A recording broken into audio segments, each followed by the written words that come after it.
ನಾನು ಅಂದ್ರೆ ಯಾರ್ರಿ? ಅಹಂ ಪ್ರತ್ಯಯ ವಿಷಯ ಆತ್ಮ, ದೇಹ ಅಲ್ಲ. ನಾನು ಅನ್ನೋ ಪದಕ್ಕ ನಿಜವಾದ ಅರ್ಥ ಏನಪ್ಪಾ ಅಂದ್ರೆ ಪ್ರತ್ಯೇಕ ಆತ್ಮ. ಪ್ರತ್ಯಕ್ ಆತ್ಮ. ಪ್ರತ್ಯಕ್ ಅಂದ್ರೆ ಏನ್ರಿ? ಒಳಗೆ. ಒಳಗೆ ಅಂದ್ರೆ ಮೂರು ದೇಹದ ಒಳಗೆ ಅಥವಾ 5 ಕೋಶಗಳ ಒಳಗೆ ಪ್ರತ್ಯಕ್ ಆತ್ಮ. ಆತ್ಮ ಅಂದ್ರೆ ತಿಳಿಯುವವನು, ಒಳಗಿದ್ದು ಎಲ್ಲವನ್ನು ತಿಳಿಯುವವನು. ಯಾಕ್ರಿ ಇದೇ ಮಾಡಿದ್ರಿದ ನೃತ್ಯ ಶಾಲೆ ದೃಷ್ಟಾಂತದಿಂದ ನಾನು ಭಾವವನ್ನು ತಿಳಿಯುತ್ತೇನೆ, ಭಾವವನ್ನು ತಿಳಿಯುತ್ತೇನೆ. ಇನ್ನು ಜಾಗೃತಾವಸ್ಥೆಯಲ್ಲಿ ಏನ್ ಮಾಡ್ತೇನಪ್ಪ ಅಂದ್ರ ಜಾಗೃತಾವಸ್ಥೆಯಲ್ಲಿ ಯಾವ ರೀತಿ ನಾ ತಿಳಿಯುತ್ತೇನೆ ಅಂದ್ರ ಕರೆಕ್ಟ್. ಜಾಗೃತಾವಸ್ಥೆಯಲ್ಲಿ ನನಗ ಸಹಾಯ ಯಾವಾಗ ಅಂತಂದ್ರಲ್ಲಿ ಅಂತಃಕರಣ ಮತ್ತು ಇಂದ್ರಿಯಗಳ ಸಹಾಯದಿಂದ ನಾನು ಪ್ರಕಾಶ ಮಾಡುತ್ತೇನೆ. ಎಲ್ಲಿದೆ? ಜಾಗೃತಾವಸ್ಥೆ. ಇನ್ನು ಸ್ವಪ್ನಾವಸ್ಥೆಯಲ್ಲಿ ಕೇವಲ ಅಂತಃಕರಣ ಸಹಾಯದಿಂದ ನಾನೇ ಎಲ್ಲವನ್ನು ಪ್ರಕಾಶ ಮಾಡುತ್ತೇನೆ. ಸುಷುಪ್ತಾವಸ್ಥೆಯಲ್ಲಿ ಅಲ್ಲೇ ಇಂದ್ರಿಯಗಳು ಇಲ್ಲ, ಅಂತಃಕರಣ ಇಲ್ಲ, ಆದ್ರೂ ಕೂಡ ನಾನು ಪ್ರಕಾಶ ಮಾಡುತ್ತೇನೆ ಅಂದ್ರೆ ಭಾವವನ್ನು ಪ್ರಕಾಶ ಮಾಡುತ್ತೇನೆ, ಭಾವವನ್ನು ಪ್ರಕಾಶ ಮಾಡುತ್ತೇನೆ ಅಂತೇಳಿ ಇದೇನಿದೆ ನೃತ್ಯ ಶಾಲೆ ದೃಷ್ಟಾಂತ. ಮತ್ತೊಂದು ಶಾಂತ ಕೊಟ್ಟರು, ಯಾವುದು? 5 ಛಿದ್ರಗಳ ಒಂದು ಘಟ ಐತಿ. ಅದನ್ನ ಕೊಟ್ಟಿದ್ ಯಾಕೆ ಕೊಟ್ಟಾರ ಇವರು? ಅದನ್ನ ಕೊಡ್ಲಿಕ್ಕೆ ಕಾರಣ ಏನು? ನೃತ್ಯ ಶಾಲೆಯಲ್ಲಿ ಏನ್ ಮಾಡಿದ್ರಿ? ಭಾವವನ್ನು ಬೆಳಗುತ್ತೇನೆ ಅಂತ ಅಲ್ಲಿ ತಿಳಿಸಿದ್ರೆ. ಇಲ್ಲಿ ಏನ್ ಮಾಡಿದ್ರು ಅಂತಂದ್ರ ಒಳಗೂ ಬೆಳಗುತ್ತೇನೆ, ಹೊರಗೂ ಬೆಳಗುತ್ತೇನೆ. ಯಾರೇ? ಪ್ರತ್ಯೇಕ ಆತ್ಮ ಸ್ವರೂಪನಾದ ನಾನೇ ಶರೀರದ ಒಳಗಿದ್ದುಕೊಂಡು ಅಲ್ಲೂ ಬೆಳಗುತ್ತೇನೆ, ಇಂದ್ರಿಯಗಳ ಮುಖಾಂತರವಾಗಿ ಹೊರಗಡೆ ಬಂದು ಶಬ್ದ ಸ್ಪರ್ಶ ರೂಪ ರಸಗಂಧವನ್ನು ನಾನು ತಿಳಿಯುತ್ತೇನೆ. ಒಳಗೂ ತಿಳಿಯುತ್ತೇನೆ, ಹೊರಗೂ ತಿಳಿಯುತ್ತೇನೆ, ಭಾವವನ್ನು ತಿಳಿಯುತ್ತೇನೆ, ಅಭಾವವನ್ನು ತಿಳಿಯುತ್ತೇನೆ ಅನ್ನೋದನ್ನ ಏನ್ ಮಾಡಿದ್ರು ಅವರು? 5 ಛಿದ್ರಗಳ ದೃಷ್ಟಾಂತ. ಈ ಹೇಳಿದ್ದರಿಂದ ಏನ್ ಇಚ್ಛೆ ಆಯ್ತ್ರಿ? ಸೂಕ್ಷ್ಮ ಇದು ನಾನೂ ಅಲ್ಲ, ಇದು ನಂದು ಅಲ್ಲ. ನಾನ್ ಯಾಕಲ್ಲ? ನಾನು ತಿಳಿಯುತ್ತೇನೆ, ಆದ್ದರಿಂದ ನಾನಲ್ಲ. ನಂದ್ ಯಾಕಲ್ಲ ಅಂತಂದ್ರೆ ಅದು ಅಪಂಚೀಕೃತ ಪಂಚಮಹಾಭೂತಗಳ ಕಾರ್ಯ. ಇವತ್ತಿನ ಪ್ರಶ್ನೆ ಬರಿದ್ರು ಪೇಜ್ ನಂಬರ್ 47. ಇದೆಲ್ಲ ಹಿಂದಾಗಿದ್ರಿ. ಒಂದ್ ಸ್ವಲ್ಪ ಸಿಂಹಾವಲೋಕ ನ್ಯಾಯ ಮಾಡ್ಕೊಂಡ ಮುಂದ್ ಹೋಗ್ಬೇಕು. ಆ ಸಿಂಹ ಏನ್ ಮಾಡ್ತೈತಪ್ಪ ಅಂದ್ರೆ ಒಂದ್ ಹೆಜ್ಜೆ ಹಿಂದಿರ್ತೈತ, ಅದ ಹಿಂದಿಟ್ಟು ಆ ಕಡೆ ಈ ಕಡೆ ನೋಡಿ ಮುಂದ್ ಹೋಗ್ತೈತಿ. 74ನೇ ಪ್ರಶ್ನೆ. 74ನೇ ಪ್ರಶ್ನೆ. ಈಗ ಹಿಡಿದ್ದರಿಂದ ಏನ್ ಇಚ್ಛೆ ಆಯ್ತು? ಇದು ಮುಂದ್ ಹೋಗೋಣ. ಇದೊಂದ್ ಸ್ವಲ್ಪ ಮುಂದ್ ತಗೊಂಡ ಅಲ್ಲಿ ಏನ್ ಮಾಡಿದ್ರಿ? ಹೀಗೆ ಹಿಡಿದ್ದರಿಂದ ಏನ್ ಇಚ್ಛೆ ಆಯ್ತು? ಲಿಂಗ ದೇಹ ಮತ್ತು ಅದರ ಧರ್ಮವಾದ ಕರ್ತೃತ್ವ ಭೋಕ್ತೃತ್ವಗಳು. ಲಿಂಗ ದೇಹ ಅಂದ್ರೆ ಏನ್ರಿ? ಸೂಕ್ಷ್ಮ ದೇಹ ಅಥವಾ ಅಂತಃಕರಣ. ಅಂತಃಕರಣದ ಧರ್ಮ ಏನ್ರಿ? ಕರ್ತೃತ್ವ ಭೋಕ್ತೃತ್ವ. ಅಂದ್ರೆ ಪುಣ್ಯ ಪಾಪಗಳ ಕರ್ತ, ಅವುಗಳ ಫಲವಾದ ಸುಖ ದುಃಖಗಳ ಭೋಕ್ತೃ. ಕರ್ತೃತ್ವ ಭೋಕ್ತೃತ್ವ. ಎರಡನೇದು ಯಾವ್ದ್ರಿ? ಇಹಲೋಕ ಪರಲೋಕ ಗಮನ ಆಗಮನ. ಇಹಲೋಕಕ್ಕ ಪರಲೋಕಕ್ಕೆ ಹೋಗೋದು ಬರೋದು ಯಾವ್ದಂದ್ರ ಸೂಕ್ಷ್ಮ ದೇಹ ಅಥವಾ ಅಂತಃಕರಣ. ಇನ್ನು 3 ವೃತ್ತಿಗಳು ಯಾವ್ಯಾವು? ತಾಮಸ. 3 ವೃತ್ತಿಗಳು ಕೂಡ ಅಂತಃಕರಣದ ಧರ್ಮ. 3 ಯಾವ್ರಿ? ವೈರಾಗ್ಯ ಅಂದ್ರೆ ವಿವೇಕ, ವೈರಾಗ್ಯ, ಶಮದಮಾದಿ ಷಟ್ ಸಂಪತ್ತಿ, ಮುಮುಕ್ಷತ್ವ. ಇವೆಲ್ಲ ಸಾತ್ವಿಕ ವೃತ್ತಿಗಳು. ಮತ್ತು ರಾಗ ದ್ವೇಷ ಹರ್ಷಾದಿ ರಾಜಸ ವೃತ್ತಿಗಳು. ಇನ್ನ ನಿದ್ರಾ, ಆಲಸ್ಯ, ಪ್ರಮಾದ, ಇವು ತಾಮಸ ವೃತ್ತಿಗಳು. ಅದರಂತೆ ಕ್ಷುಧಾ, ತೃಷ, ಅಂದ, ಮಂದ, ಪಟುತ್ವ ಇತ್ಯಾದಿ ಇವು ನಾನೂ ಅಲ್ಲ, ನನೂ ಅಲ್ಲ. ಅಂದ್ರೆ ನಾನು ಕರ್ತ ಅಲ್ಲ, ಭೋಕ್ತಾ ಅಲ್ಲ. ನಾನು ಗಮನ ಆಗಮನ ಮಾಡುವವನು ಅಲ್ಲ. ಮತ್ತ ನಾನು ಸಾತ್ವಿಕ, ತಾಮಸ, ರಾಜಸ ವೃತ್ತಿಗಳು ಅವುಗಳು ಕೂಡ ನಾನು ಅಲ್ಲ, ನನೂ ಅಲ್ಲ. ಮತ್ತು ಹಸಿವು, ತೃಷೆ, ಅಂದ, ಮಂದ, ಪಟ್ಟು ಅವುಗಳು ಕೂಡ ನಾನು ಅಲ್ಲ, ನಂದು ಅಲ್ಲ. ಈಗ ಎಲ್ಲಿ ಬಂದಿರೋ ಇದು 75ನೇ ಪ್ರಶ್ನೆ. ಸಿಕ್ಕೇತ್ರಿ? 75ನೇ ಪ್ರಶ್ನೆ. ಪ್ರಶ್ನೆ ಓದ್ರಿ. ಪುಣ್ಯ ಪಾಪದ ಕರ್ತನು ಮತ್ತು ಇವುಗಳಿಗೆ ಫಲವಾದ ಸುಖ ದುಃಖ ಭೋಕ್ತನು ಹೇಗೆ ನಾನಾಗುವುದಿಲ್ಲ ಮತ್ತು ಕರ್ತೃತ್ವ ಭೋಕ್ತೃತ್ವಗಳು ನನ್ನ ಧರ್ಮಗಳಲ್ಲಿ ಎಂಬುದನ್ನು ಹೇಗೆ ತಿಳಿಯಬೇಕು? ಏನ್ ಹೇಳಿದ್ರು? ಪುಣ್ಯ ಪಾಪಗಳ ಕರ್ತ ಮತ್ತು ಇವುಗಳಿಗೆ ಫಲವಾದ ಸುಖ ದುಃಖದ ಭೋಕ್ತೃ ಹೇಗೆ ನಾನಾಗುವುದಿಲ್ಲ. ಪುಣ್ಯ ಪಾಪಗಳ ಕರ್ತ, ಸುಖ ದುಃಖಗಳ ಭೋಕ್ತೃ ನಾನು ಹೇಗೆ ಆಗೋದಿಲ್ಲ, ಮತ್ತು ಕರ್ತೃತ್ವ ಭೋಕ್ತೃತ್ವಗಳು ನನ್ನ ಧರ್ಮವಲ್ಲವೆಂದು ಹೇಗೆ ತಿಳಿಬೇಕು? ಉತ್ತರ: ಯಾವ ವಸ್ತು ವಿಕಾರಿ ಆಗುತ್ತಲಿದೆಯೋ ಅದು ಕ್ರಿಯೆ ಉಳ್ಳದ್ದಾಗಿರುತ್ತದೆ, ಅದು ಕರ್ತ. ಕರ್ತ ಅಂತ ಯಾರಿಗಂತಾರ್ರಿ? ಆ ವಸ್ತು ವಿಕಾರಿ ಆಗ್ಬೇಕು, ಮೊದಲ ವಿಕಾರಿ ಆಗ್ಬೇಕು, ಆಮೇಲೆ ಅದು ಕ್ರಿಯೆ ಉಳ್ಳದಿರ್ಬೇಕು, ಅದು ಕರ್ತ ಆಗ್ತದೆ. ಏನಾಗ್ಬೇಕ್ರಿ? ಕರ್ತ ಆಗ್ಬೇಕಾದ್ರೆ ಮೊದಲು ವಿಕಾರಿ ಆಗ್ಬೇಕ, ವಿಕಾರಿ ಆದ್ಮೇಲೆ ಅದು ಕ್ರಿಯೆ ಉಳ್ಳದಾಗುತ್ತೆ, ಕ್ರಿಯೆ ಉಳ್ಳದಾದ್ಮೇಲೆ ಅದು ಕರ್ತ ಅಂತ ಹೆಸರು ಬರ್ತೈತೆ. ಈಗ ಇಂತ ಯಾವ್ದ್ರಿ ಅಂದ್ರೆ ಮನಸ್ಸು ಹೆಂಗೈತ್ರಿ? ವಿಕಾರಿ. ಅದ್ ಹೆಂಗೈತ್ರಿ? ಅಂತಃಕರಣದ ಅಜ್ಞಾನದ ಪರಿಣಾಮವೇ ಅಂತಃಕರಣ. ಅಜ್ಞಾನವೇ ಏನಾಗೈತ್ರಿ? ಪರಿಣಾಮ ಹೊಂದಿ ವಿಕಾರ ಹೊಂದಿ ಅಂತಃಕರಣ ಆಗೈತೆ. ಅಂದ್ಮೇಲೆ ಅಂತಃಕರಣ ಆಗೈತ್ರಿ ಇದು ವಿಕಾರಿ. ಮತ್ತೆ ವಿಕಾರಿ ಎಲ್ಲಿರ್ತೈತಿ? ಅದು ಕ್ರಿಯೆ ಉಳಿದಿರ್ತೈತಿ. ಮತ್ತೆ ಯಾವ್ದು ಕ್ರಿಯೆ ಉಳಿದಿರ್ತೈತಿ? ಅದು ಕರ್ತೃತ್ವ. ಅದೇ ಕರ್ತೃತ್ವ. ನಾನು ನಿರ್ವಿಕಾರ ಕೂಟಸ್ಥನಾದ್ದರಿಂದ ಕ್ರಿಯೆಗಳಿಗೆ ಆಶ್ರಯ ಅಲ್ಲ. ನಿರ್ವಿಕಾರ, ವಿಕಾರ ಹೊಂದೋದಿಲ್ಲ. ಮತ್ತು ಕೂಟಸ್ಥ ಅಂದ್ರೆ ಏನ್ರಿ? ಕೂಟವತ್ ನಿರ್ವಿಕಾರ ರೂಪೇಣ ಸ್ಥಿತಿ ಕೂಟಸ್ಥ ಉಚ್ಯತೆ. ಏನಂದ್ರೆ ಅವರ ಕೂಟವತ್ ನಿರ್ವಿಕಾರ ರೂಪೇಣ ಸ್ಥಿತಿ ಕೂಟಸ್ಥ ಉಚ್ಯತೆ. ಕಂಬಾರನ ಅಡಿಗಲಿನಂತೆ. ಈಗ ಕಮ್ಮಾರ್ ಏನ್ ಮಾಡ್ತಾನ್ರಿ? ಅಲ್ಲೇನೈತ್ರಿ? ಅವನ ಕಡೆ ಒಂದ ಅಡಿಗಲ್ ಐತಿ. ಅದು ಅವ್ರ ಅಜ್ಜ ಇದ್ದಾಗ ಹೋಯ್ತ, ಅವ್ರ ಅಪ್ಪ ಇದ್ದಾಗ ಹೋಯ್ತಿ, ಈಗೂ ಹೋಯ್ತು. ಅದು ಮಾತ್ರ ವಿಕಾರ ಹೊಂದಿಲ್ಲ. ಮತ್ ವಿಕಾರ ಹೊಂದಿದ್ ಯಾವುದು? ಆ ಕೊಡ್ಲಿ, ಚಾಕು, ಮಚ್ಚು ಅವು ವಿಕಾರ ಹೊಂದಾವ. ಆ ಒಂದು ಅಡಿಗಲ್ ಐತಿ, ಅದು ವಿಕಾರ ಹೊಂದಿಲ್ಲ. ಅದ್ ಹೆಂಗೈತ್ರಿ? ನಿರ್ವಿಕಾರ ಐತಿ. ಅದರಂತೆ ಇಲ್ಲಿ ಏನ್ರಿಪಾ ಅಂದ್ರ ಆತ್ಮನೇ ಕೂಟಸ್ಥ. ಅವ ಹೆಂಗದಾನಂದ್ರ ನಿರ್ವಿಕಾರ ಅದಾನ. ಆದ್ರೆ ಇಲ್ಲಿ ವಿಕಾರ ಆಗೈತಿ, ಇಲ್ಲಿ ಅಂತಃಕರಣ ಐತಿ. ಆತ್ಮ ವಿಕಾರಿ ಅಲ್ಲ. ಆದ್ದರಿಂದ ಪುಣ್ಯ ಪಾಪ ರೂಪವಾದ ಕ್ರಿಯೆಗಳಿಗೆ ಕರ್ತನಲ್ಲ. ಯಾರು? ಆತ್ಮ ಪುಣ್ಯ ಪಾಪ ಕ್ರಿಯೆಗಳಿಗೆ ಅವ ಕರ್ತ ಅಲ್ಲ. ಯಾಕೆ? ಕರ್ತ ಆಗ್ಬೇಕಾದ್ರೆ ಮೊದಲು ವಿಕಾರಿ ಆಗ್ಬೇಕ. ಕರ್ತ ಆಗ್ಬೇಕಾದ್ರೆ ಅವ ಮೊದಲು ಏನಾಗ್ಬೇಕ್ರಿ? ವಿಕಾರಿ ಆದ್ರೆ ಮಾತ್ರ ಕರ್ತ ಆಗ್ಬೇಕು. ಮತ್ ಆತ್ಮ ನೋಡಿದ್ರೆ ನಿರ್ವಿಕಾರ ಅದ. ಮತ್ ಅವ ಹೆಂಗ್ ಕರ್ತ ಆಗ್ತಾನ?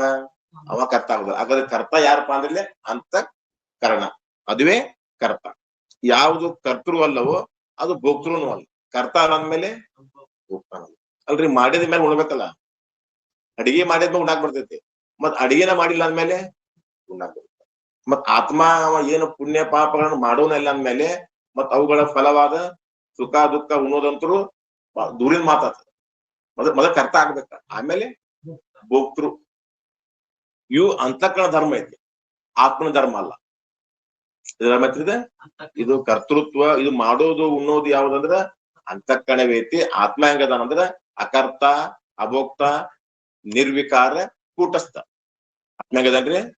ಅಕರ್ತ ಅದಾನ, ಅಭೋಕ್ತ, ನಿರ್ವಿಕಾರ, ಕೂಟಸ್ಥನಾದ್ದರಿಂದ ಅವ ಕ್ರಿಯೆಗಳಿಗೆ ಆಶ್ರಯ ಅಲ್ಲವೇ ಅಲ್ಲ. ಮತ್ತೆ ಕ್ರಿಯೆಗಳಿಗೆ ಆಶ್ರಯ ಯಾವ್ದಂದ್ರ ಅಂತಃಕರಣ.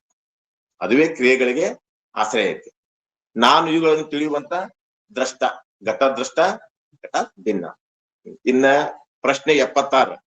ಇವು ಒಂದೇ ಹೇಳಿದ್ರು ಅವ್ರು. ಒಂದೇ ಅಲ್ಲಿ ಅಂತಃಕರಣ ಧರ್ಮಗಳು 4 ಹೇಳಿದ್ರ. ಒಂದು ಕರ್ತೃತ್ವ, ಭೋಕ್ತೃತ್ವ, ಗಮನ, ಆಗಮನ, 3 ವೃತ್ತಿಗಳು, ಅಂಧತ್ವ, ಮಂದತ್ವ, ಪಟುತ್ವ. ಈಗ 4 ಒಳಗೆ ಏನ್ ಮಾಡಿದ್ರು? ಒಂದು ಮುಗಿತ. ಆತ್ಮ ಕರ್ತಾನೂ ಅಲ್ಲ, ಆತ್ಮ ಭೋಕ್ತಾನೂ ಅಲ್ಲ. ಹಾಗಾದ್ರೆ ಕರ್ತಾ ಭೋಕ್ತ ಯಾವ್ದಪ್ಪ ಅಂದ್ರ ಅಂತಃಕರಣವೇ. ಅಥವಾ ಒಂದ್ ವೇಳೆ ಆತ್ಮನೇ ನಾವು ಕರ್ತಾ ಭೋಕ್ತ ಅಂತ ನಾವು ಹಠ ಹಿಡಿದ್ವಿ ಅಂದ್ರ ಸುಷುಪ್ತಾವಸ್ಥೆಗೆ ಹೋಗ್ಬೇಕಾಗಿತ್ತು. ನಾವು ಸುಷುಪ್ತಾವಸ್ಥೆಯಲ್ಲೂ ಕೂಡ ಆತ್ಮ ಕರ್ತಾ ಭೋಕ್ತ ಆಗ್ಬೇಕಾಗಿತ್ತ. ಅಲ್ಲಿ ಕರ್ತಾ ಭೋಕ್ತ ಇಲ್ಲ ಅಂದ್ಮೇಲೆ ಇದು ಆತ್ಮ ಧರ್ಮ ಅಲ್ಲ, ಇದು ಅಂತಃಕರಣ ಧರ್ಮ ಇದೆ. 76ನೇ ಪ್ರಶ್ನೆ. ಈ ಲೋಕ ಅಂದ್ರೆ ಇಹಲೋಕ ಪರಲೋಕಗಳಲ್ಲಿ ಗಮನ ಆಗಮನಗಳು ನನ್ನ ಧರ್ಮವಲ್ಲವೆಂದು ಹೇಗೆ ತಿಳಿಯಬೇಕು? ಈಗ ಒಂದು ಮುಗಿತ್ರಿ. ಎರಡನೇದು ಯಾವ್ದ್ರಿ? ಇಹಲೋಕ ಲೋಕ ಗಮನ ಆಗಮನಗಳು ನನ್ನ ಧರ್ಮ ಅಲ್ಲ ಅಂತ ಯಾವ ರೀತಿ ತಿಳಿಬೇಕ್ರಿಪ್ಪ ಅಂದ್ರ ಅಂತಃಕರಣವು ಪರಿಚ್ಛಿನ್ನವಾಗಿದೆ. ಅಂತಃಕರಣ ಅಂದ್ರೆ ಏನ್ರಿ?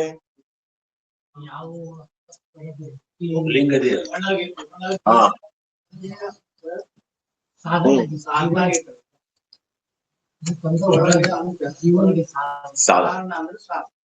ಅಂತ ಅಂದ್ರೆ ಏನ್ರಿ? ಒಳಗೆ.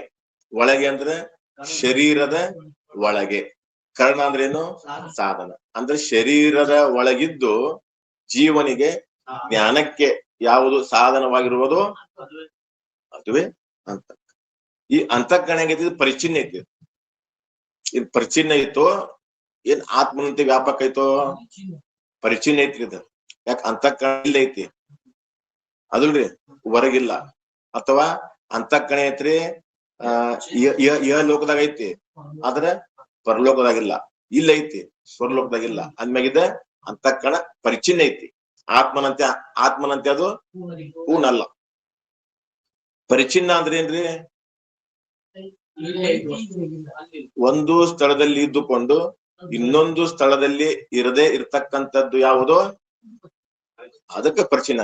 ಒಂದು ಸ್ಥಳದಲ್ಲಿ ಇದ್ದುಕೊಂಡು ಇನ್ನೊಂದು ಸ್ಥಳದಲ್ಲಿ ಇರದೇ ಇರತಕ್ಕಂಥದ್ದು ಯಾವ್ದಪ್ಪ ಅಂದ್ರೆ ಅದು ಪರಿಚ್ಛಿನ್ನ ಐತಿ. ಈ ಅಂತಃಕರಣ ಹೆಂಗೈತಪ್ಪ ಅಂದ್ರೆ ಇದು ಪರಿಚ್ಛಿನ್ನ ಐತಿ. ಆಕಾಶದಂತೆ ವ್ಯಾಪಕ ಅಲ್ಲ. ಇಲ್ಲ ಐತ್ರಿ, ಇದ ಹೊರಗಡೆ ಇಲ್ಲ. ಅದ್ಮೇಲೆ ಅಂತಃಕರಣವು ಪರಿಚ್ಛಿನ್ನವಾಗಿದೆ. ಅಂತಃಕರಣ ಅಂದ್ರೆ ಲಿಂಗ ದೇಹ. ಲಿಂಗ ದೇಹವು ಪರಿಚ್ಛಿನ್ನ. ಲಿಂಗ ಅಂದ್ರೆ ಏನ್ರಿ? ಚಿಹ್ನೆ ಅದ. ಲಿಂಗ ದೇಹ ಲಿಂಗ ಅಂದ್ರಕ್ಕಂತಾರ್ರಿ ಚಿಹ್ನೆ. ಈಗ ನಮಗ ಬೆಂಕಿ ತಿಳಿದುಕೊಳ್ಳಲಿಕ್ಕೆ ಅಲ್ಲಿ ಚಿಹ್ನೆ ಯಾವ್ದ್ರಿ? ಅಂದ್ರೆ ಲಿಂಗ ಯಾವುದು? ಹೊಗೆ. ಬೆಂಕಿಯನ್ನು ತಿಳಿದುಕೊಳ್ಳಲಿಕ್ಕೆ ಹೊಗೆ ಸಾಧನವಾದಂತೆ ಆತ್ಮನನ್ನು ತಿಳಿದುಕೊಳ್ಳಲಿಕ್ಕೆ ಲಿಂಗ ದೇಹವು ಸಾಧನವಾಗಿದೆ. ಯಾಕ್ರೆ? ಈಗ ನಮಗಲ್ಲಿ ಬೆಂಕಿ ಜ್ಞಾನ ಆಗ್ಬೇಕಾಯ್ತು. ಈಗ ಅಲ್ಲಿ ಪರ್ವತದಾಗ ಏನೈತ್ರಿ? ಬೆಂಕಿ ಐತಿ. ಆದ್ರ ಅಲ್ಲಿ ನಮಗ ಬೆಂಕಿರ ಪ್ರತ್ಯಕ್ಷ ನಮಗ ನೇತ್ರಂದ್ರಕ್ಕ ಗೋಚರ ಆಗ್ತಾ ಇಲ್ಲ.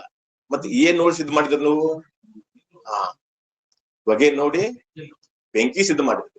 ಅಂದ್ರೆ ಸಾಧನ ಯಾವ್ದ್ರಲ್ಲಿ? ಹೊಗೆ ಐತಿ. ಸಾಧ್ಯ ಯಾವುದು? ಬೆಂಕಿ. ಅದರಂತೆ ಇಲ್ಲೇನ್ರಪ್ಪಾ ಅಂದ್ರೆ ಲಿಂಗ ದೇಹ ಅನ್ನೋದು ಸಾಧನ. ಸಾಧನದಿಂದ ಸಾಧ್ಯವಾಗುತ್ತದೆ. ಅಂದ್ರೆ ಯಾವುದರ ಜ್ಞಾನದಿಂದ ಸಾಧ್ಯದ ಜ್ಞಾನವಾಗುವುದು ಅದಕ್ಕೆ ಏನಾಗಬೇಕು? ಲಿಂಗ. ಲಿಂಗ ದೇಹ. ಲಿಂಗ ಯಾವುದರ ಜ್ಞಾನದಿಂದ ಸಾಧ್ಯ ಜ್ಞಾನವಾಗುವುದು ಅದು ಲಿಂಗ. ಅಂದ್ರೆ ಯಾವುದರ ಜ್ಞಾನದಿಂದ ಅಂದ್ರೆ ಹೊಗೆಯ ಜ್ಞಾನದಿಂದ. ಹೊಗೆಯ ಜ್ಞಾನದಿಂದ ಯಾವುದರ ಜ್ಞಾನದಿಂದ ಸಾಧ್ಯ ಜ್ಞಾನ ಅಂದ್ರೆ ಬೆಂಕಿ ಜ್ಞಾನಕ್ಕೈತಿ. ಅದಕ್ಕೆ ಏನ್ಬೇಕು? ಲಿಂಗ ಅನ್ಬೇಕು. ಅಂದ್ರೆ ಲಿಂಗ ದೇಹದಿಂದಲೇ ಆತ್ಮನನ್ನು ತಿಳ್ಕೊಳಾಕ ಬರ್ತೈತಿ. ಲಿಂಗ ದೇಹ ಇಲ್ಲ ಅಂದ್ರ ಕೇವಲ ಸ್ಥೂಲ ಶರೀರ ಇದ್ರು ತಿಳ್ಕೊಳಾಕ್ ಬರೋದಿಲ್ಲ. ಕೇವಲ ಲಿಂಗ ದೇಹ ಅದು ಒಂದೇ ತಿಳ್ಕೊಳಕ್ ಬರಲ್ಲ. ಎರಡೂ ಇರ್ಬೇಕಿಲ್ಲ. ಎರಡೂ ಇದ್ದಾಗ ಅಂದ್ರೆ ಬದುಕಿರುವಾಗಲೇ ಏನ್ ಮಾಡ್ಬೇಕ್ರಿ? ಜೀವಂತ ಇರುವಾಗಲೇ ಆತ್ಮನನ್ನು ತಿಳಿದುಕೊಳ್ಳಬೇಕು. ಇಲ್ಲ ಅಂದ್ರೆ ದೊಡ್ಡ ಹಾನಿಯಾಗುವ ಪ್ರಸಂಗ ಬರುತ್ತದೆ. ಯಾಕಂದ್ರೆ ತಾಯಿ ಗರ್ಭದಾಗ ಏನ್ ಮಾಡಿದ್ರು ನಾವು? ಮತ್ತೆ ಮಾತು ಕೊಟ್ಟು ಬಂದೀವಿ ಅಂದ್ಮೇಲೆ ಅದರಂತೆ ನುಡಿದಂತೆ ನಡೆ. ಅದರಂತೆ ನುಡಿದಿಪಾ ಅಂತಂದ್ರ ಸಾಕಾಕತಿ. ಇಲ್ಲ ಅಂದ್ರ ಸುಮ್ಮನೆ ಕಾಲವನ್ನು ಕಳೆದು ಉಚಿತವೇ. ಅಂತಃಕರಣವು ಪರಿಚ್ಛಿನ್ನವಾಗಿದೆ. ಅದಕ್ಕೆ ಪ್ರಾರಬ್ಧ ಕರ್ಮದ ಬಲದಿಂದ ಗಮನ ಆಗಮನಗಳು ಸಂಭವಿಸುತ್ತವೆ. ಏನಿದೆ ನೋಡ್ರಿ ಅವ್ರ? ಪ್ರಾರಬ್ಧ ಕರ್ಮದ ಬಲದಿಂದ ಗಮನ ಆಗಮನ ಮಾಡ್ತೈತಿ. ಯಾವುದು? ಸೂಕ್ಷ್ಮ ಶರೀರ. ಅದಕ್ಕೆ ಸುಮ್ಮನೆ ಅದಕ್ಕ ಗಮನ ಮಾಡಕ್ ಬರುದಿಲ್ಲ. ಅಲ್ಲಿ ಪ್ರಾರಬ್ಧ ಇರ್ಬೇಕಲ್ಲಿ. ಅಂದ್ರ ಅಲ್ಲಿ ಅವ ಪುಣ್ಯ ಮಾಡಿದ್ದ ಅಂದ್ರ ಸ್ವರ್ಗಕ್ಕೆ ಹೋಗ್ತಾನ, ಪಾಪ ಮಾಡಿದ್ದ ಅಂದ್ರ ನರಕಕ್ಕೆ ಹೋಗ್ತಾನ. ಅವ ಅಲ್ಲಿ ಹೋಗ್ಬೇಕಾದ್ರ ಅಲ್ಲಿ ಈಶ್ವರನ ಸಂಕಲ್ಪನು ಬೇಕ್ರಿ. ಅಲ್ಲಿ ತನ್ನ ಪಾಡಿಗೆ ತಾನು ಹೋಗೋದಿಲ್ಲ ಅವ. ಯಾಕ್ರಿ? ತನ್ನ ಪಾಡಿಗೆ ತಾನ ಸ್ವರ್ಗಕ್ಕೆ ಹೋಗೋದಾಗಲಿ ನರಕಕ್ಕೆ ಹೋಗೋದ್ ಮಾಡೋದಿಲ್ಲ. ಅಲ್ಲಿ ಈಶ್ವರನ ಸಂಕಲ್ಪನೂ ಬೇಕ. ಈಶ್ವರನ ಸಂಕಲ್ಪದ ಮೇರೆಗೆ ಪ್ರಾರಬ್ಧ ಕರ್ಮದ ಅನುಸಾರವಾಗಿ ಈಶ್ವರನ ಸಂಕಲ್ಪನೆ ಇರಬೇಕು. ಪ್ರಾರಬ್ಧ ಕರ್ಮದ ಅನುಸಾರವಾಗಿ ಸೂಕ್ಷ್ಮ ದೇಹವು ಪುಣ್ಯ ಪಾಪಗಳ ಕರ್ಮದ ಅನುಸಾರವಾಗಿ ಗಮನ ಆಗಮನ ಮಾಡುತ್ತದೆ. ಗೊತ್ತಾತ್ರಿ? ಈಶ್ವರನ ಸಂಕಲ್ಪದ ಮೇರೆಗೆ ಪ್ರಾರಬ್ಧ ಕರ್ಮದ ಅನುಸಾರವಾಗಿ ಸೂಕ್ಷ್ಮ ದೇಹವು ಪುಣ್ಯ ಪಾಪಗಳ ಕರ್ಮದ ಅನುಸಾರವಾಗಿ ಹೋಗೋದು ಬರೋದು ಇದು ಮಾಡ್ತೈತಿ. ಅದ್ರ ಸ್ವತಂತ್ರ ಯಾಕಂದ್ರೆ ಪರಿಚಿನ್ನ ಐತಿ.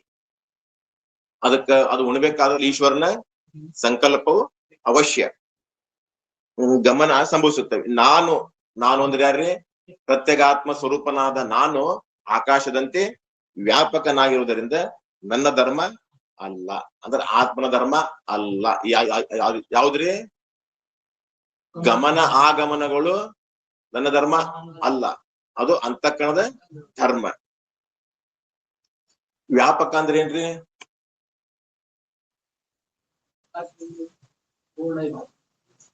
ಲಕ್ಷಣ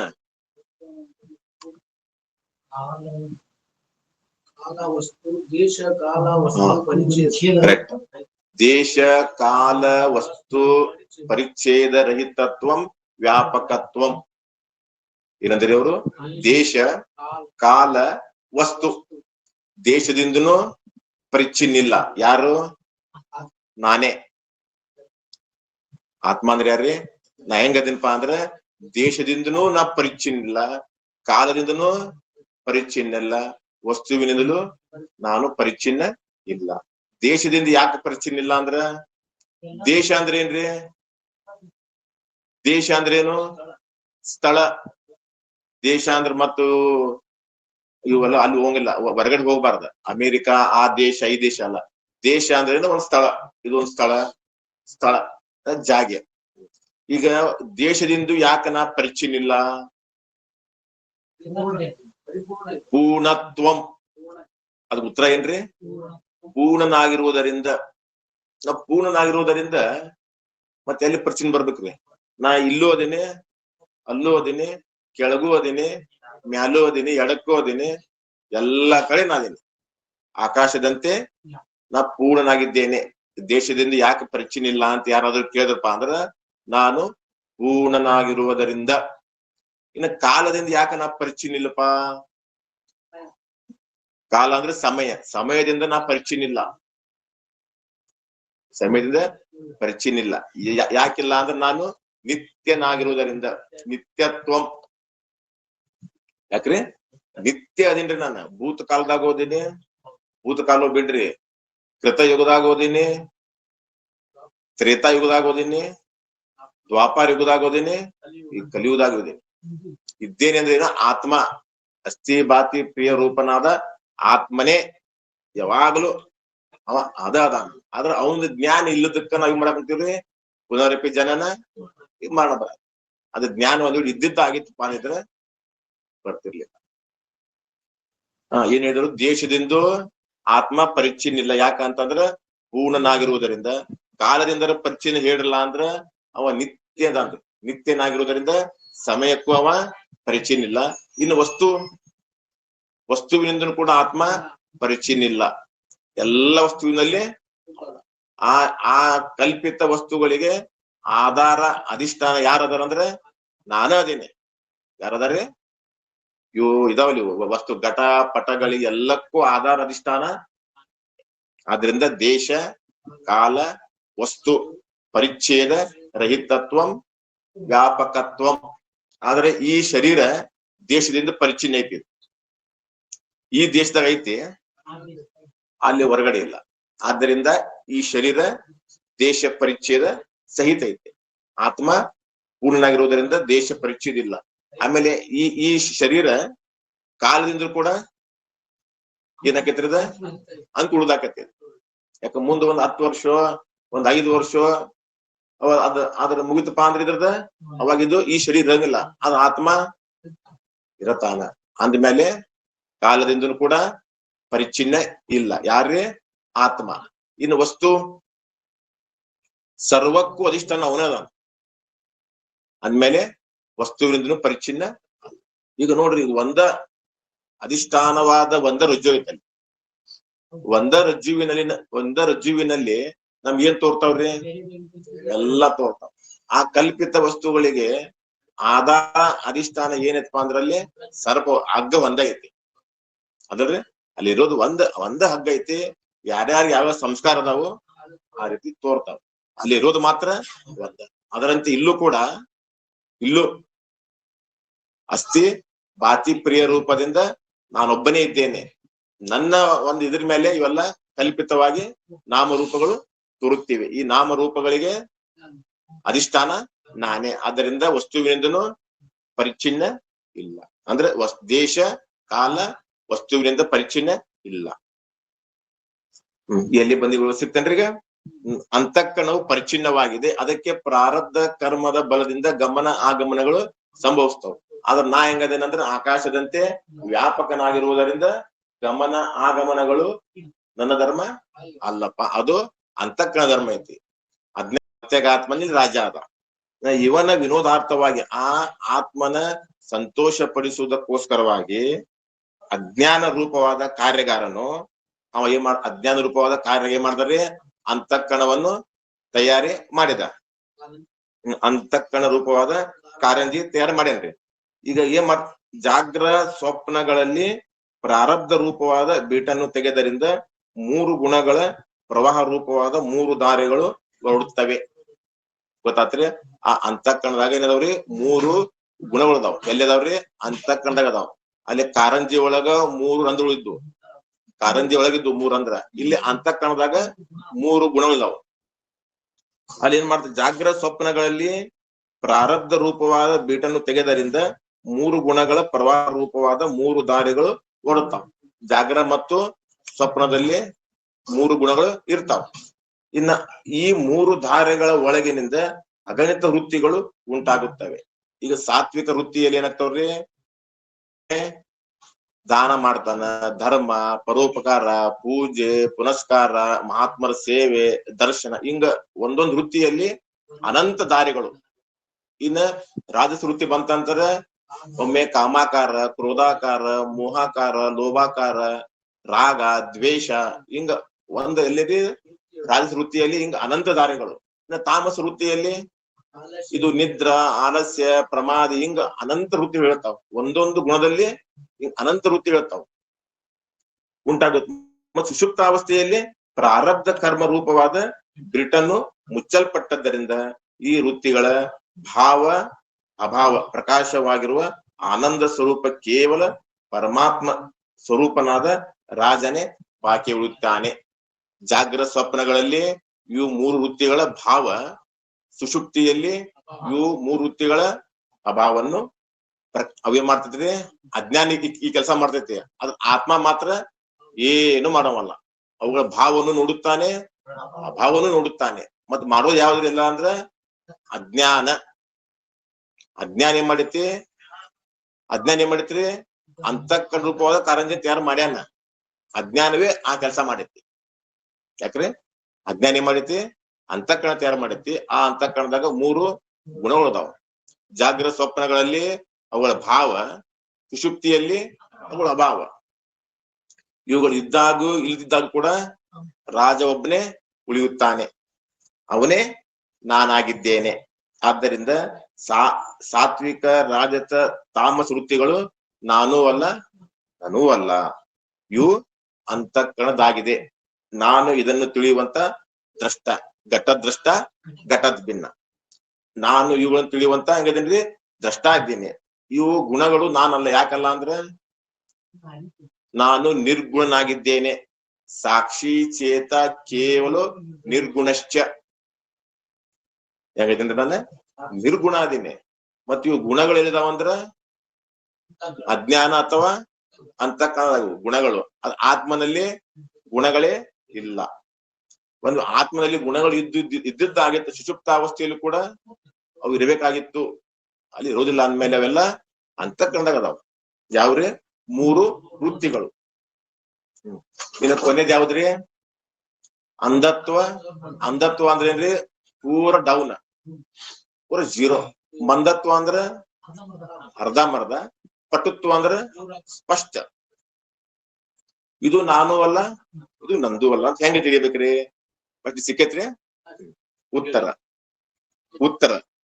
ನೇತ್ರಾದಿಯಾದ ಇಂದ್ರಿಯಗಳು ತಮ್ಮ ತಮ್ಮ ವಿಷಯಗಳನ್ನು ಸ್ವಲ್ಪವೂ ಕೂಡ ಗ್ರಹಣ ಮಾಡದಿದ್ದರೆ ಅದು ಅವುಗಳ ಅಂಧತ್ವ. ನೇತ್ರ ಏನ್ ಮಾಡ್ತಿದ್ರಿಪ್ಪ ಅಂದ್ರ ರೂಪವನ್ನು ನೋಡುತ್ತದೆ. ಶ್ರೋತೇಂದ್ರ ಏನ್ ಮಾಡ್ತೀರಿ? ಶಬ್ದವನ್ನು ಕೇಳುತ್ತದೆ. ನೇತ್ರಾದಿಯಾದ ಇಂದ್ರಿಯಗಳು ತಮ್ಮ ತಮ್ಮ ವಿಷಯ ಅಂದ್ರೆ ಏನ್ರಿ? ನೇತ್ರಕ್ ವಿಷಯ ಏನ್ರಿ? ರೂಪ. ಶ್ರೋತ್ರಕ್ ವಿಷಯ ಏನು? ಶಬ್ದ. ತ್ವಗೇಂದ್ರಕ್ಕ ಸ್ಪರ್ಶ. ತಮ್ಮ ತಮ್ಮ ವಿಷಯಗಳನ್ನು ಸ್ವಲ್ಪವೂ ಕೂಡ ಗ್ರಹಣ ಮಾಡದಿದ್ದರೆ ಅದನ್ನು ಕೂಡ ನಾನು ಅಂದ್ರೆ ಅಂಧತ್ವವನ್ನು ತಿಳಿಯುತ್ತೇನೆ. ಅದನ್ನು ಕೂಡ ನಾನು ತಿಳಿಯುತ್ತೇನೆ.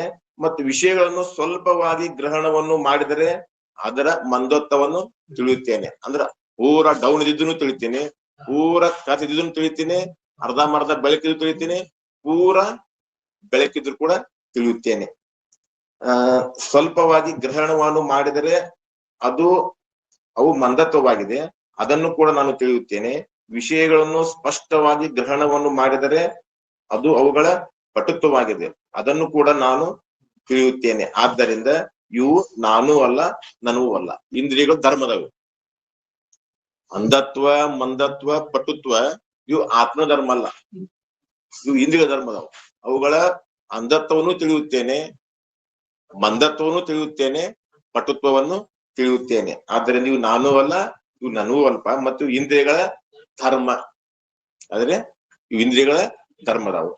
ನಾನು ಇವುಗಳನ್ನು ತಿಳಿಯುವಂತ ದ್ರಷ್ಟ, ಘಟದ್ರಷ್ಟ, ಘಟಾತ್ ಭಿನ್ನ. ಈಗ ಏನಾಗ್ತದೆ ನಮಗೀಗ ನಾನೇ ನೋಡುತ್ತೇನೆ ಅನ್ನೋದು ಹೋತ್. ಈಗ ನಾನ್ ನೋಡಂಗಿಲ್ಲ, ನೇತ್ರೇಂದ್ರಿಯ ನೋಡ್ತದ. ಯಾಕ್ರಿ? ನೇತ್ರೇಂದ್ರಿಯ ಅವುಗಳ ಅಂಧತ್ವ, ಮಂದತ್ವ, ಪಟುತ್ವ ನೋಡ್ತೈತಿ, ನಾನ್ ನೋಡುದಿಲ್ಲ. ಶಬ್ದ ಏನ್ ಮಾಡ್ತೈತಿ? ಇದು ಶಬ್ದ ಕೇಳ್ತೈತಿ, ನಾನೇ ಕೇಳುತ್ತೇನೆ ಅಂತೀವಿ ನಾವು. ಅದು ಕೂಡ ತಪ್ಪ. ಮತ್ ಕೇಳೋದು ಯಾವ್ದ್ರಿ? ಶ್ರೋತ್ರೇಂದ್ರ ಕೇಳ್ತೈತಿ. ಶ್ರೋತ್ರೇಂದ್ರದ ಧರ್ಮ ಏನ್ರಿ? ಶಬ್ದವನ್ನು ಏನ್ ಮಾಡ್ತೈತಿ? ಕೇಳುತ್ತದೆ. ಆದ್ದರಿಂದ ಇವು ನಾನೂ ಅಲ್ಲ, ಇವು ನನಗೂ ಅಲ್ಲ. ಇವೆಲ್ಲ ಇಂದ್ರಿಯಗಳ ಧರ್ಮದಾವು. ಅಂಧತ್ವ, ಮಂದತ್ವ, ಪಟುತ್ವಗಳು ಪಂಚ ಜ್ಞಾನೇಂದ್ರಿಯಗಳ ಧರ್ಮದಾವು, ಆತ್ಮ ಧರ್ಮ ಅಲ್ಲ. ಈ ರೀತಿಯಿಂದ ಸೂಕ್ಷ್ಮ ದೇಹಕ್ಕೆ ನಾನು ದ್ರಷ್ಟ, ಸ್ಥೂಲ ದೇಹಕ್ಕೆ ನಾನು ದೃಷ್ಟ ಆಗಿದ್ದೇನೆ ಅನ್ನೋದನ್ನ ಹೇಳಿದ್ರು. ಇನ್ನು ಎರಡನೇದು ಯಾವ್ದ್ರಿ? ಸೂಕ್ಷ್ಮ ದೇಹಕ್ಕೂ ಕೂಡ ನಾನು ದ್ರಷ್ಟ. ಅಂದ್ರೆ ಸೂಕ್ಷ್ಮ ದೇಹವು ನಾನೂ ಅಲ್ಲ, ನಂದೂ ಅಲ್ಲ. ಸ್ಥೂಲ ದೇಹವು ಅದು ನಾನೂ ಅಲ್ಲ, ನಂದೂ ಅಲ್ಲ. ಇನ್ನ ಈಗೇನ್ರಿ ಉಳಿತೇನ್ರಿ? ಕಾರಣ ದೇಹ. ಕಾರಣ ಅಂದ್ರೆ ಏನ್ರಿ? ಕಾರಣ ಶರೀರ. ಕಾರಣ ಅಂತಂದ್ರೆ ಸ್ಥೂಲಕ್ಕೂ ಸೂಕ್ಷ್ಮಕ್ಕೂ ಬೀಜ ಐತಿ, ಆದ್ರಿಂದ ಕಾರಣ. ಇನ್ನ ದೇಹ ಅಂದ್ರ ಜ್ಞಾನದಿಂದ ಯಾವುದು ದಹಿಸಿಕೊಳ್ಳುವುದೋ ಅದಕ್ಕೆ ದೇಹ ಅಂತ. ಇನ್ನ ಕಾರಣ ದೇಹ ದೃಷ್ಟ ನಾನು. ಇದಕ್ ಕಾರಣ ದೇಹದೇನೈತಿ ನಾವು ವಿಚಾರ ಮಾಡೋಣ್ರಿ. ಮತ್ತೆ ಏನಾಗೈತಿ? ಕಾರಣ ಶರೀರದ ದ್ರಷ್ಟ ಅಂದ್ರೆ ಸ್ಥೂಲ ದೇಹ ಏನೈತಲ್ಲ, ಅದು ಸ್ಥೂಲ ದೇಹವು ಪಂಚೀಕೃತ ಪಂಚಮಹಾಭೂತಗಳ 25 ತತ್ವದ ಅದು ಹುಟ್ಟೈತಿ. ಇನ್ನ ಸೂಕ್ಷ್ಮ ಶರೀರ ಅಪಂಚೀಕೃತ ಪಂಚಮಹಾಭೂತಗಳ 15 ತತ್ವ ಅದು ಹುಟ್ಟೈತಿ. ಇದು ಕಾರಣ ದೇಹ ಅಜ್ಞಾನದಿಂದ ಕಾರಣ ದೇಹ ಹುಟ್ಟಿದೆ. ಸದ್ಗುರುನಾಥ್ ಮಹಾರಾಜ್ ಕಿ ಜೈ.